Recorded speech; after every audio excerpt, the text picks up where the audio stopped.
So that is why the creation of the Chicago Race Riot 1919 commemoration project is so important. And we're just so proud that we get to be a part of it. We are removing the sidewalk to put 5 monuments on the ground. Right now we are framing and getting everything set. Where we take our stewardship of our city seriously and intentionally, that it will change what Chicago can look like, how we all here in Chicago live and be in community together.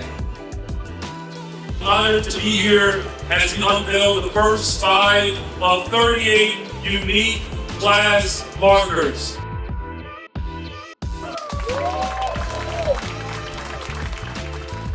We had a ribbon cutting ceremony to unveil the markers created by Firebird Community Arts. We had the mayor here, we had all the partners. Today we are here at the site of the first installation for the Chicago Race Riot's 1919 commemoration. You know, we don't typically install things that are monuments or really kind of this historic nature, and also beautiful, right? So the monuments that we're going to see here have a historic and an artistic function. All the art I make, I put my heart into it. It's an important part of history, and I'm happy to do the art for it. We want to install some commemorative markers in the public way where it can be seen and the history can be lived and felt and touched by the people that were not around and may not be as familiar with the history. And so we came in as the concrete experts, and here we are pouring the concrete today. It became really real when the young people who designed these glass bricks were here to see this and to also be part of the commemoration day today, knowing that their interpretation of history has become history, and they will live in perpetuity just like the individuals whose names are on the bricks. It really touches my sensibility because of where I'm coming from Nigeria, and how the post-war state has happened to some people's life and experiences. So it means a lot to me.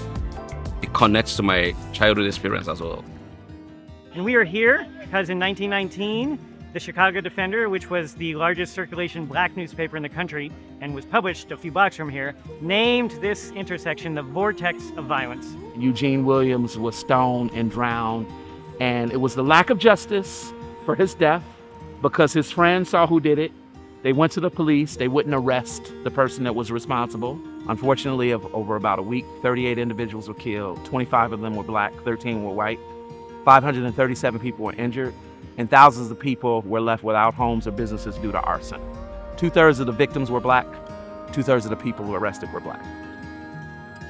The idea was for me to come in and connect that story that's over 100 years old to stories that's recent about that same type of racial violence.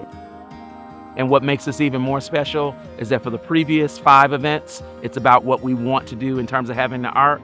Today, the art has been installed. Myself and young people and our staff at Firebird Community Arts created the artwork that's going into the sidewalks.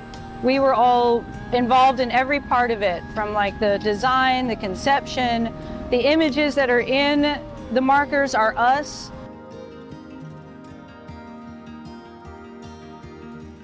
So we help any way we can. It's an amazing vision that the co-founders of CRR 19 have. We just want to be a part of it and contributing our uniqueness of community engagement, community building, racial healing.